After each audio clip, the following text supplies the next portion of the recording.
يسعد لي أوقاتكم بالخير والنور والسرور. جايبت لكم اليوم أصابع الشوفان بالتمر وجوز الهند بطريقة سهلة وبسيطة ومن غير إضافة أي نوع من أنواع السكر. إذا لسه مش مشتركين بقناتي يا ريت تشتركوا فيها وتفعلوا زر الجرس تيوصلكم كل جديد.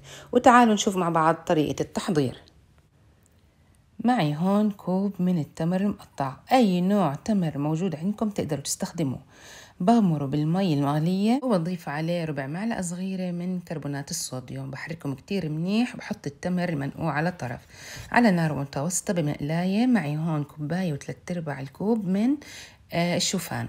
بحمصه مدة دقيقتين ل3 دقايق، يعني تشوفوا هيك شقر وريحته طلعت خلص وقفوا وحطوه بطبق.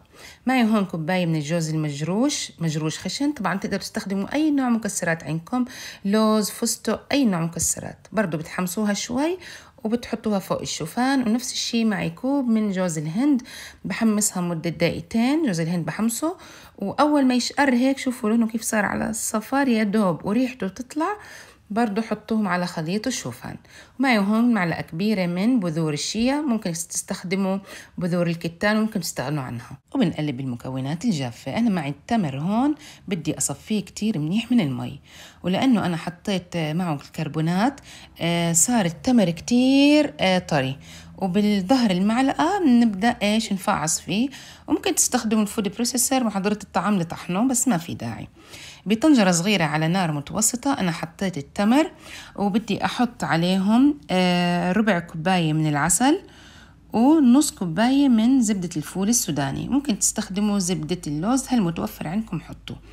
وبنقلب المكونات كتير منيح على النار. وأول ما يختلط هيك المكونات تتجانس مع بعض على طول بنقيمها عن النار وبنضيفها لخليط الشوفان. وبنحرك كتير منيح بالمعلقة لأنه خليط التمر بيكون كتير سخن. بعد ما نقلبهم كتير منيح أنا هون حطيت مقدار معلقة صغيرة من القرفة ومعلقة صغيرة من الفانيلا ورشة ملح. وبنقلب المكونات كتير منيح مع بعض حتى تختلط. بعد هيك أنا بجيب جات بايركس وبغطيه أو ببطنه بورق الزبدة وبحط الخليط فيه وبساوي سطحه كتير منيح وبكل سهولة بالسباتيولا. شفتوا كيف الفرد؟ طريقة الفرد كتير سهلة.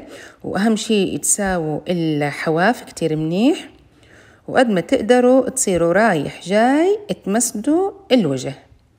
بعدين أنا برش الوجه بجوز الهند وبوزعه بإيدي، وبعدين بضغط بجوز الهند حتى يلزق بالخليط وبس. وبعديها بحطه بالثلاجة من ساعة لساعتين قبل ما أقطعه.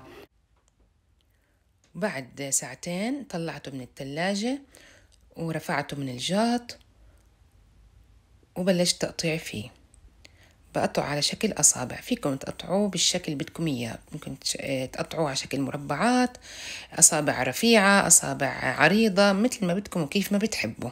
فيكم كمان إذا عندكم قطاعات على شكل أشكال، يعني ممكن تقطعوا بالقطاعة وتحطوها للولاد باللانش بوكس على المدرسة كحلا صحي وسناك صحي. وبس هاي كانت وصفتنا لليوم. يا ريت إذا عندكم أي تعليق أو أي سؤال تحطوا لي إياه بالتعليقات أسفل الفيديو. وبدي دعمكم للقناة بلايك وشير وسبسكرايب حتى يوصلكم كل جديد، وصحتين وعافية.